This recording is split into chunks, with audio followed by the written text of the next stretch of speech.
Punya uang 1 jutaan tapi masih di bawah 2 juta dan pengen HP yang performanya bisa diandalkan, ya di kondisi chipset yang agak langka seperti ini memang sulit, tapi tenang aja karena ada Redmi 10C yang pakai chipset Snapdragon 680 dan juga menurut saya ini adalah HP 1 jutaan terbaik di kelasnya.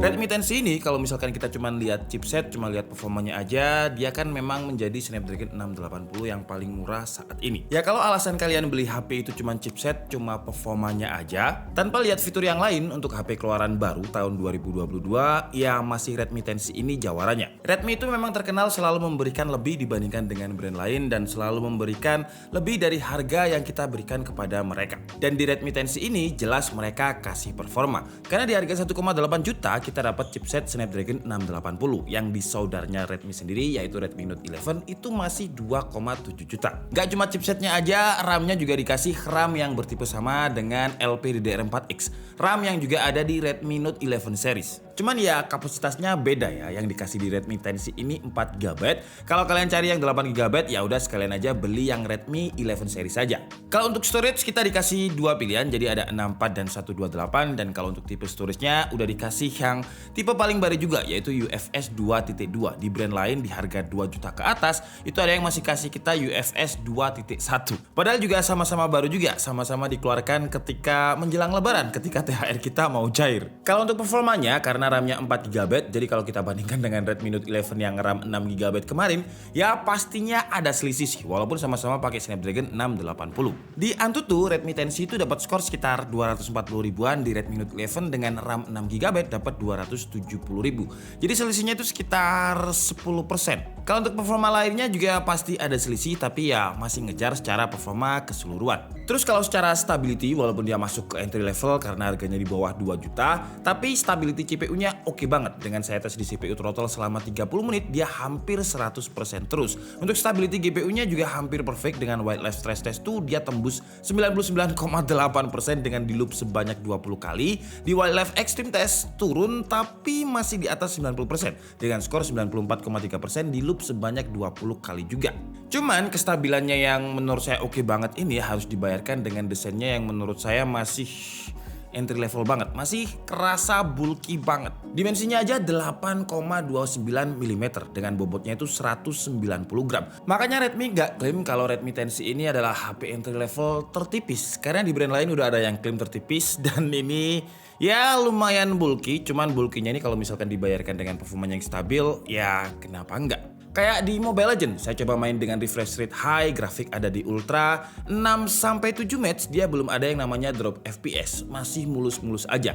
HP-nya sih udah lumayan anget tapi nggak ada drop FPS yang sampai ganggu gitu. Cuman match ke-8 ada sih ya drop, cuman ya nggak konstan, kayak nyolong-nyolong aja ketika emang lagi war rame banget. Kalau di game PUBG dia dapat settingan smooth high dan di sini nggak ada masalah juga. Saya main sekitar 1 jam juga nggak ada drop FPS, HP-nya juga nggak seanget HP-HP flagship yang emang tenaganya gede.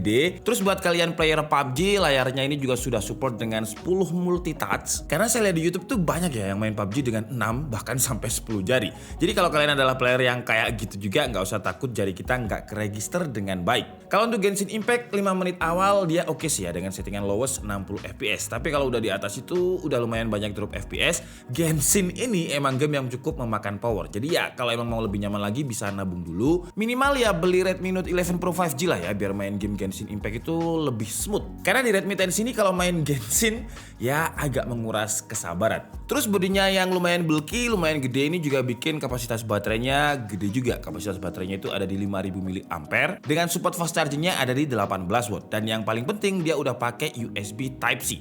Karena kemarin saya review HP 1 jutaan di bawah 2 juta masih banyak yang pakai micro USB. Kabel micro USB di rumah saya itu paling ya cuman kabel bonusan power bank. Dan kalau misalkan saya lagi pengen nongkrong ke cafe pakai kabel micro USB saya pinjam temen, ya mereka itu nggak punya. Jadi ya lumayan gak enak kalau misalkan jadi minoritas. Terus dengan kapasitas baterainya yang 5000 mAh ini, daya tahan baterainya juga lumayan awet. Saya Instagram 30 menit itu habis cuman sekitar 4%, TikTok 30 menit juga 40%, Mobile Legends 30 menit dia berkurang sekitar 7%. Tapi perlu dicatat kalau tes tadi saya menggunakan Wi-Fi. Kalau untuk waktu pengecasannya, ketika saya coba cas pakai adapter yang 18 watt karena supportnya fast charging Redmi 10C ini 18 watt. Dari 0 ke 100% dia butuh waktu sekitar 3 jam 20 menit. Ya emang nggak terlalu kenceng kalau dibandingkan dengan flagshipnya Xiaomi yang lain. Untungnya baterainya ini awet, jadi ngecas sebelum tidur dan dipakai sampai tidur lagi seharusnya sih masih cukup ya. Karena segmentasi HP ini sebenarnya bukan untuk gaming, jadi kalau misalkan hanya untuk sosial media aja pasti tahan seharian. Untuk layar sayangnya memang dia masih pakai XD Plus yang sebenarnya di kelas harga 1 jutaan entry level, kata sayangnya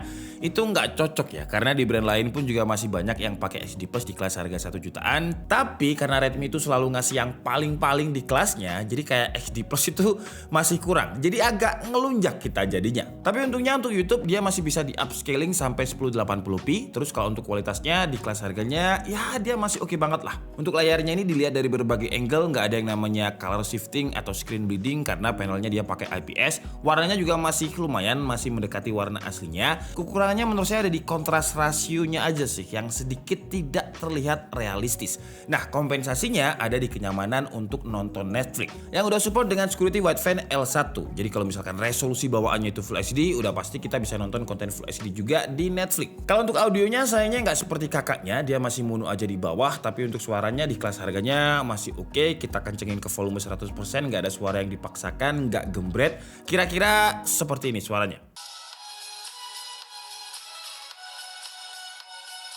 Kamera sebenarnya untuk kamera belakangnya ini cuman ada 2 aja sih. Jadi ada kamera utamanya 50 megapiksel, satu lensanya lagi cuma hiasan dan satunya LED flash. Kalau untuk selfie kameranya dia ada di 5 megapiksel. Kalau kita ngomongin kualitasnya untuk main kameranya ya yang 50 megapiksel ini di harga yang di bawah 2 juta, menurut saya sih masih sangat-sangat bisa diandalkan. Kalau dibilang bagus sih ya gimana ya, kelasnya ini kelas entry level. Jadi warnanya itu memang agak sedikit pucat, kayak nggak keluar, agak-agak puyeh gimana gitu. Dan berikut ini adalah beberapa contoh hasil jepretan dari Redmi 10C di kamera belakangnya yang 50 megapiksel dan juga 2 megapiksel depth. Cuman ketika cahayanya itu pas, gambarnya itu jadi bagus, tapi nggak stabil gitu. Jadi kadang-kadang bagus, kadang-kadang enggak. Kalau di kondisi low light, kalau cahayanya itu bener-bener kurang, noise-nya itu masih lumayan kerasa. Tapi kalau misalkan cahayanya pas, ya noise yang banyak tadi jadi berkurang. Yang menurut saya agak gimana gitu selfie kameranya sih ya. Selfie kameranya itu kelihatan banget kalau dia HP 1 jutaan. Tapi kalau untuk main kamera belakangnya tadi menurut saya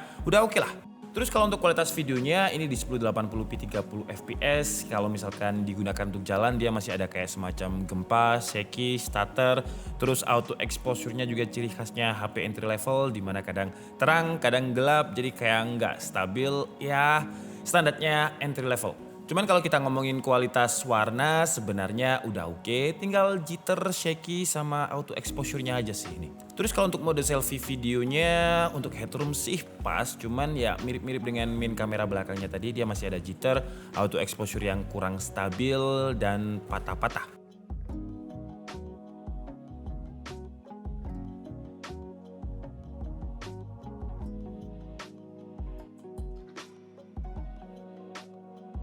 Kalau kita ngomongin desain, pendapat saya sih masih sama dengan unboxing kemarin ya. Biasa aja desainnya ini, kayak Redmi 9C yang dikasih bingkai lebih.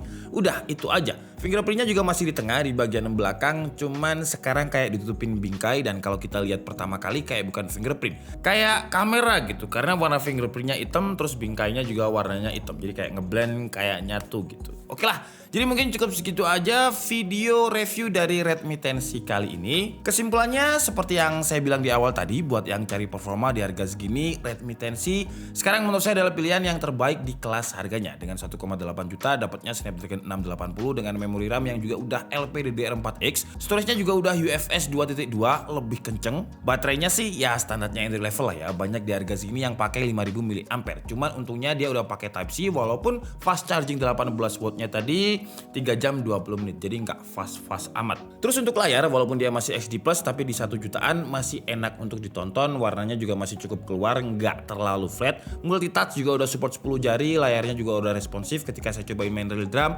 Area pinggir-pinggirnya itu masih register dengan baik, nggak ada delay. Kalau untuk kekurangannya, speakernya masih mono yang sebenarnya bukan kekurangan di harganya, tapi karena Redmi yang saya kenal tuh stereo, jadi agak aneh aja. Yang aneh lagi juga hilangnya IR Blaster di bagian atasnya. Entah kenapa kayak menjadi signature Redmi gitu ya untuk stereo audio dan juga IR Blaster menurut pandangan saya. Dan sayangnya lagi dia belum ada NFC. Kalau ada yang komen, wah 1,8 juta kok minta NFC? Ada loh brand lain yang 1,9 juta itu dia udah ada NFC-nya. Si Redmi 10C ini kalau misalkan ada NFC-nya, wah menurut saya bakal lebih jadi jawara lagi, bakal lebih jadi jagoan lagi di kelasnya.